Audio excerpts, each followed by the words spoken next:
Welcome back to the Real Selection Private Equity Podcast. Joining us today is Henry Ward, Chief Executive and Co-Founder of Carta, offering fund management software to private equity and venture capital firms. We're going to dive into the professionalization of venture capital and private equity firms, what's happened, what's incoming. Let's kick it off with Henry Ward. Henry, if you can give us a 60 to 90 second breakdown of you, please. Yeah, I am Henry Ward. I'm the founder and CEO at Carta. We're about an 11-year-old company, 2,000 people, and we spend all our time building software for venture firms and private equity firms. What's one mistake do you see either private equity or portfolio companies making, and what would you suggest to correct them? I think one of the interesting things about PE these days is, 20, 30 years ago, PE was, a financial engineering industry. You put out leverage on a company, you cut some costs, and then you change the beta profile and you sold it. What I think super interesting about PE today is, to me, PE is really the gross capital for companies. Most PE firms now, the alpha is actually on the operations, not on the financial engineering. And how do they build faster, better growing companies? I think one of the mistakes I see is the older, legacy PE firms haven't gotten the memo, and so they still think it's a financial engineering exercise. All the alphas in the deal and the deal construction, where I think the next generation of PE firms, they realize the alpha is in the building. Yeah, perfect. And so talk to us about Carta, co-founder, CEO, the business, growing now multi-billion-dollar valuation. What are some of the hard lessons that you've learned that you can share with all those that are out there growing companies that would like to learn from your journey? It's something I've realized for venture-backed companies. The thesis around venture-backed companies is you get a product that works, and then it has sort of infinite TAM. It just like launches out of a cannon. The rule about venture investing is you can fix management team risk, you can fix product risk, but you can never fix market risk. And so you always want a big enough market. For better or worse, Carta's always been, I think, the antithesis to venture investing, where every market we were in was too small. First it was stock certificates, then it was cap tables, then it was 409A, then it was fund accounting, and then it was LP management. It was just all these small markets, or at least it appeared small at the time. What I've learned through this is every company has an S curve. Where you find product market fit, the thing really starts to accelerate, and then you saturate that market, and it starts to slow down. Every company, even the biggest ultimate companies in the world, Tesla's selling fewer cars now. Facebook's signing up fewer users. You just eventually hit those limits, and the company has to think about what that means in their life cycle. And for some companies, it tends to be sort of the end, and they just sort of become a cash machine. And they run it. They grow 5% a year and run it for cash flows. Some companies figure out what the next S curve is, and they start building new products and more things that they can do. Amazon famously, Prime was because they were going to run out of market share for affluent buyers that were willing to pay shipping. So they had to figure out Prime to expand the market, and then AWS and the million other things they do. Facebook similar with Instagram and other acquisitions. Salesforce the same. And so for us, I think what's interesting about us is we hit those S curves faster than anybody. We won the cap table market and then started saturating. And then we won the venture fund accounting market and then started saturating. And so we've always had to figure out very quickly, we don't get to 10 billion in revenue and then run out of market share. We get to a few $100 million and run out of market share or run out of TAM. And so we've spent a lot of time thinking, like, how do we continually build these S curves on top of each other and concentrically grow out our core? And so for us, we feel like we've done a lot of work in venture. We think we've created a scale asset class because we built all the infrastructure to run it. From a boutique business with a handful of people on Sand Hill Road, it's now a scale asset class, and we think we're a contributor to that. And now we're looking at private equity because we feel like that's the next frontier for us, where we can take the software we built in venture and start to apply it to private equity. So for the next I would say 5 to 10 years, we are all in on private equity and private credit. Those are the next assets for us. Makes sense. And from a as you scale and you've had to diversify products, diversify services, how have you handled that? Because that's where the difficulties, because it kind of feels like starting a business all over again. Yeah, it's tough. I would say, 0 to 1 is hard. 0 to 1 is even harder when you're a big company, because you gotta find the space and the team and the culture to innovate when you also have this big company that you're trying to run and scale. I would say we do it better than the average, just because we have to. Otherwise, we will run out of S curves. So we're constantly innovating. There's a great book on this called Loonshots, and it's the book of specifically about. It's maybe the opposite of innovator's dilemma. So innovator's dilemma is startups exist because big companies can't innovate. Loonshots is the converse, which is how do you get big companies to innovate more? And how do you the whole idea of Loonshots is how do you create these loonshot ideas inside of larger bureaucratic company and protect those ideas? And nobody does this better than Apple, of course. And so we've spent a lot of time, it's a mandatory reading for exec team and our leadership, and spent a lot of time thinking about how do we scale a business, and at the same time launch new businesses. And I probably couldn't cover all the patterns and things you do along the way, but the best place to start is to read Loonshots. I'll take that. Oh, it's like a book recommendation. Um, if you had to, if you had to start again, Henry, bit of a classic question, cliche, but if you had to start again, you had all the knowledge that you've got right now, but Carter wasn't here and you were going again. What is the one thing that you wish, reflecting back, or you would do now, that you would approach differently? I get this question often, and um, another variation of that question is like, what would you have done differently? And it's a really tough question because a million things. Like it's like literally, I couldn't count how many things I would have done differently if I had known what I know now. The challenge is, given what I knew at the time, would I have done it differently? That's I think a tighter version of the question. Um, and I do think I actually sleep pretty well at night. Like there's not a lot of stuff that I feel like I made a mistake on, given what I knew at the time. Because part of the job of being a founder CEO is you make a lot of decisions with limited information. It's just the job, limited information and a lot of uncertainty. Uh, and so the problem was the way I try to reframe the question is not what would I have done differently if I'd known better, because I didn't. Another way of asking is like, why didn't I know better at the time? And so many of the times when I look back, I feel given what I knew, I made the right decision. That was the right thing to do. I don't have regrets there in most cases. Like I feel like my decisions were authentic and pure. The question I always ask is, how could I have known more at the time? And almost every mistake I made was not poor judgment with the information I had.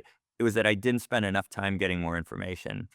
So if there's like a single regret, and this is something I constantly try to do, is like, how do I make sure I get more information, as much information as I can before I make the decision? The converse, of course, is hard, which is when is enough information enough, right? When do you stop, right? You can delay a decision forever and go, I don't have enough information to do it, and then you become paralyzed because you're afraid to make a decision without all the information. And I think that's the balance. Makes sense. Makes sense. Sorry to interrupt. Just a quick mention of a long-standing partnership with Grata.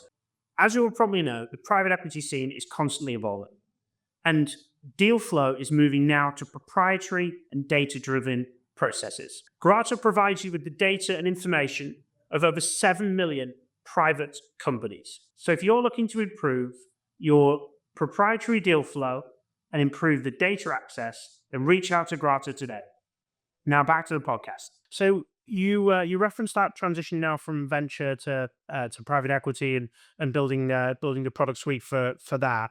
You have um you've obviously built that back office infrastructure for venture. Talk to us a little bit about what you've done there, and the operations that you've operated, and then how you plan to do that for private equity and what that will mean for private equity.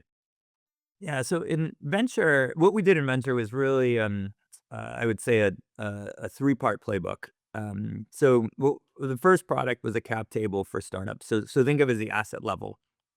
We were able to put all the cap tables were, in venture 10 years ago were managed on Excel, and paperwork and PDFs. So we're able to take the cap table and pull it into the cloud, which just made everybody's lives better. It was a better product and a better way of managing the cap tables for these companies.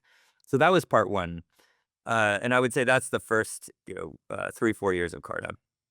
Then part two is we said, oh, hey, if you look at how these investors are managing their LPs, uh, it's all in spreadsheets and PDF. Like, they literally PDF email a cap call, and then they record in a spreadsheet, how much the cap call was and how much they received, and they manually reconcile the accounting.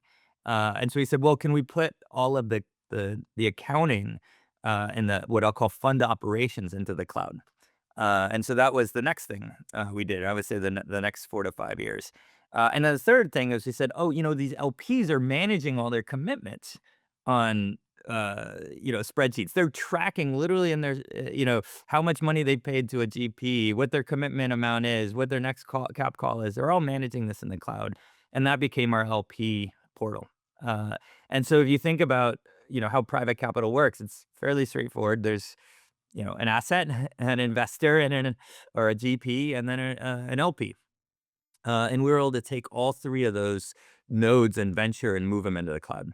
And that just, I think, unlocked the ability to start companies cheaper, start funds cheaper, manage LPs cheaper. Just everything got better, faster, and more transparent. And that was our thesis in venture was, hey, can we make private venture capital look more like public markets? Like, could we make it more transparent, more data based, more efficient? And now we started looking at private equity, and we see a very similar pattern. A lot of private equity companies are buying our cap table product, and our waterfall to help manage the waterfalls, because cap tables and waterfalls and on deal teams are all done in Excel. Nobody knows if it's right or if somebody changed something or if it's auditable. So we're moving all the private equity cap table waterfalls into the cloud. And then we're also starting to move all the funds and the fund accounting, because they're doing this all with third-party accountants and spreadsheets and email. And we're starting to move all of that into software as well. And then similarly, we're moving their LP management into the cloud as well. So instead of LPs getting email statements, they actually log in and can manage their whole portfolio of their investments into a GP or multiple GPs. And so that's where we're spending all our time. We're doing the same in private credit. The only difference in private credit is just replace cap tables with loan servicing, because loan servicing in private credit is all spreadsheets. It's all email and spreadsheets, and we're moving that into the cloud as well. And so, hopefully, if we get this right, PE, especially with the retailization of PE, where they're trying to get more and more retail access into private equity, which means they need to strike NAVs, instead of once a year, once a quarter, they now have to do it once a month, maybe once a week. The speed of private equity reporting is going to accelerate, and it's just hard to do that with spreadsheets and email. And that's where I think we can be super helpful to the asset class. I think one of the big drivers to get you on here, Henry, was my belief that private equity is undergoing professionalization, and a lot of what you talked about there is, we talk a lot in on the podcast and in private equity firms about how we're making portfolio companies more efficient and how we're leveraging AI, but I think a lot of that's forgotten about at private equity level, and I think that professionalization we're seeing now from the impetus around the operating partner model, the investor relations role becoming more important, marketing now being spoken about as a role within private equity. And we're seeing the kind of them looking more like a business rather than a lean deal team, with a couple of associates running around, like Bill Fies doing modeling. So what's your take on why private equity and by the sounds of things venture as well has been a little bit dark age, with regards to its improvements and its professionalization. And I suppose why now are we going to see that professionalization of those firms? It's such a fantastic question, Alex, and I have a few theories about it. And to your point, this not just this professionalization that's happening, but I think especially in private equity, there's a bit of an irony when their thesis is these portfolio companies have to have the best AI and software and technology and run efficiently and data but then they're running their own businesses on spreadsheets and email and antiquated technology. Like there's an irony in that. And I say the same thing in VC. Like VC investors are investing in crypto and AI and the frontier, quantum computing, and then they do their own bookkeeping on Excel. There is an irony to that, and why does the world exist that way? I think two reasons. So one is the origins of private equity and VC was deal making, right? So the alpha is in the deal. The alpha is not in how you run your own business. And so it's been very individual. Can you find the right founder? Can you strike the right deal? Can you get the right structure? Versus like, how do I, build a real business around my firm? And my alpha is actually how well I run my business, all the way from sourcing, to finding companies, to analyzing companies, to reporting on companies, to monitoring companies, to influencing companies, like all of those things. And I think one of the firms that has changed the landscape for venture is Andreessen Horowitz. They came in, Mark and Ben came in and said, "Hey, we're actually going to run a business. We're the first venture fund to do marketing. We have a marketing team." They were the first ones to do it. They have a COO that makes that has data, and they make database decisions and they analyze stuff. They were the first because they are entrepreneurs, and they came in and said, "We are going to build an institutional grade venture firm." I think we're starting to see it in private equity as well. And I think there's a couple of things contributing to it. One is now that there's actually software like ours and others are forming this type of software. Um, CFOs at these firms are actually getting the tools to be helpful. They call in private equity, they call the finance teams the back office, uh, which is like super derogatory. If I called I don't know what my CFO would do if I called him the back office. And the thing is, the CFO at my company, outside of AWS, he's the largest procurer of software. He spends more than any other executive on software. And it's because he needs all the tooling to run the business. He's not an accountant. He is in the back office. He is a strategic partner to me. I can't make a material decision about the company without consulting him. And I think CFOs and COOs of a lot of private equity and venture funds are really just the accounting function. And now that the tooling is becoming better, these CFOs are becoming more strategic.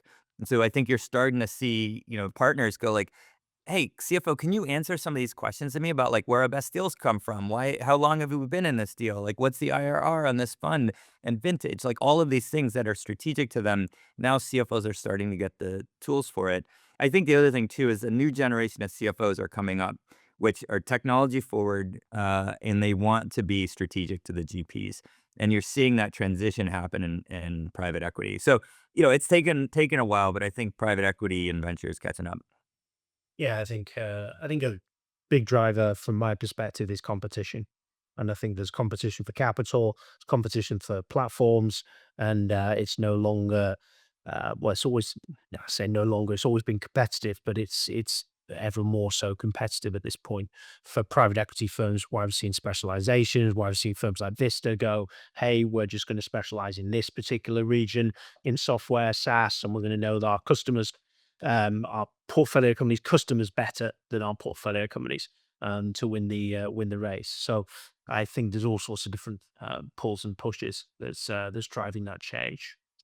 With regards to private equity, from a back office perspective, what's one thing that you think should be automated tomorrow for private equity? Maybe that you've already done in VC. Accounting. It's crazy to me in 2025 that PE firms still they don't even have the accountants. They pay an outsourced accounting firm to type debits and credits in. It's crazy that in 2025 people are still typing in numbers. Um, we're like we have self-driving cars, but accountants are still manually reconciling debits and credits. Like all that stuff should be, automatically taken care of. Just as an example, like NetSuite, nobody types in debits and credits. Like all that stuff is generated, through through credit cards and POs and like you run the business on NetSuite, and then NetSuite just records all the accounting. That's how Carta software works and why we're getting pulled into private equity, because they're like, "Hey, why don't we have a NetSuite but for private equity firms?" And that's exactly what we do is we're NetSuite for private equity. And so that to me is it's crazy that we still type in debits and credits. Yeah, it's pretty mental. See a lot of spreadsheets, a lot of formulations, and yeah, I think I was at an AI.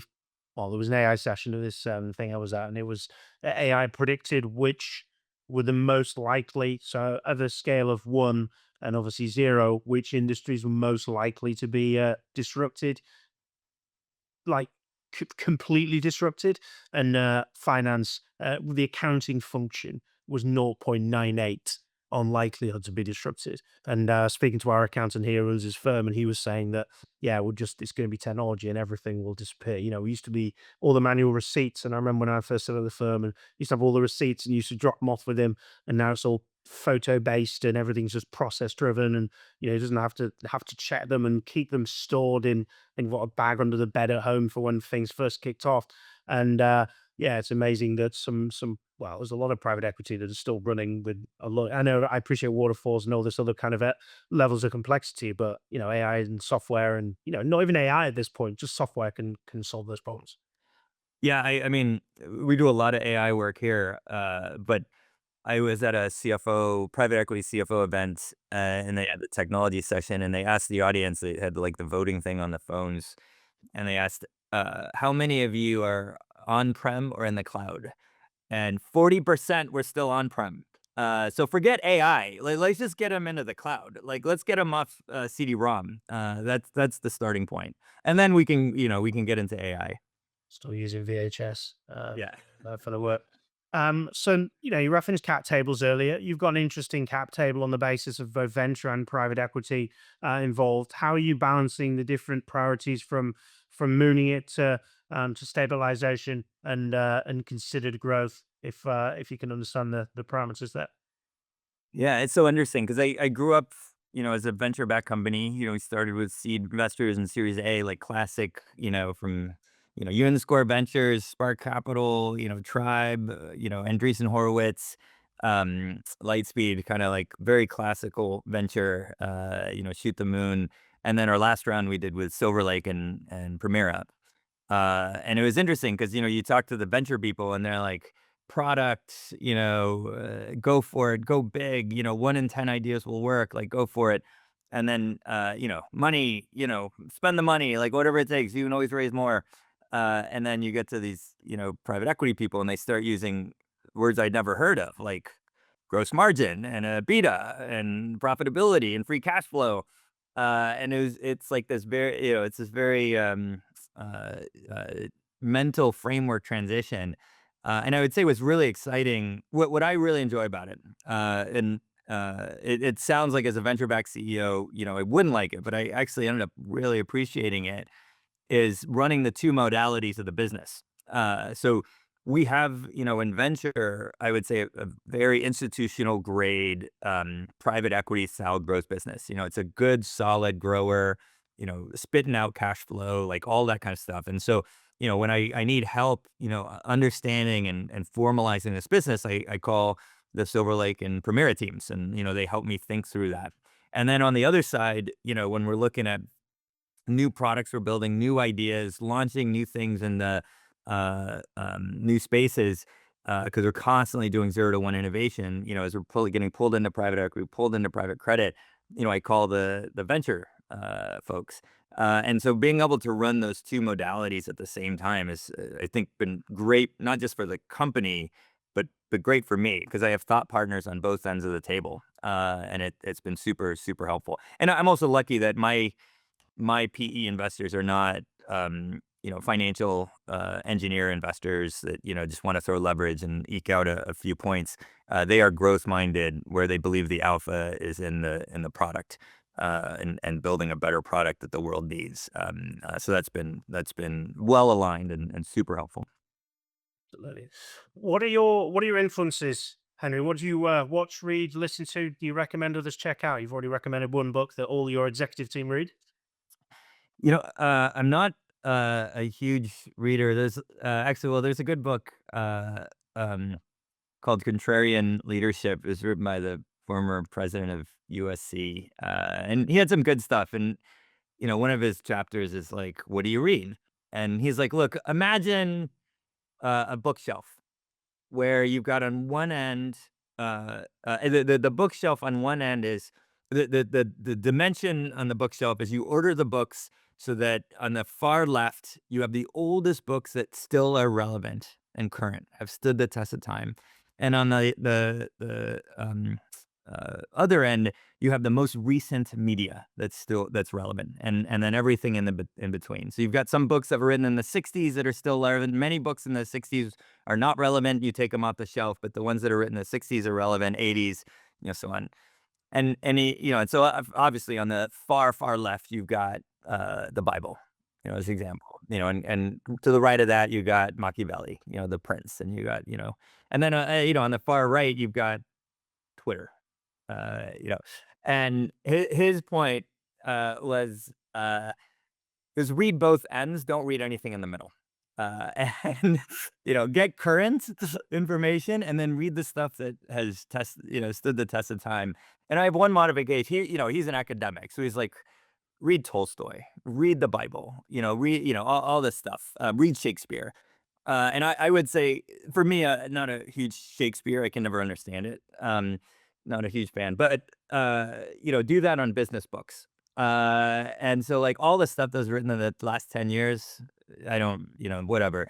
But the stuff that's timeless, Crossing the Chasm, Built to Last, How to Win Friends and Influence People, like the business books that have stood the test of time. And then I read current events, really just the Economist. That's how I keep up with stuff. Yes. And if anybody wants to reach out to you, Henry, how best do they get in touch with you, please? Henry@carta.com. I read all my emails. So yeah, just shoot me a note.